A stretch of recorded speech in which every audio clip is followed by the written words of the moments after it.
good vibes ang sunod-sunod na post ni Catherine Bernardo sa kanyang Instagram na mayroon ng 20.1 million followers and still growing. Bukod kasi sa bagong endorsements, New House at Anak TV Awards Makabato Hall of Fame niya ay flinex rin ni Catherine Bernardo ang award na napanalunan ng kanyang resort sa El Nido, Palawan. Proud si Catherine Bernardo sa parangal na nakamit ng kanilang Isla Amara Boutique Resort. Tinanghal na first ever Tourism Excellent Award ng taon ang nasabing resort ng El Nido Municipal Tourism Office. 1 year pa lang na operational ang boutique resort na ito pero bongga na ang mga achievements nila, ha?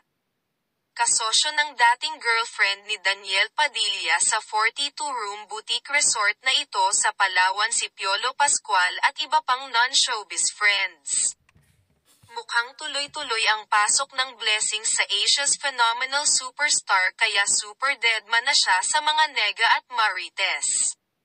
Ang yaman talaga ni Catherine Bernardo dahil bongga ang mga business niya.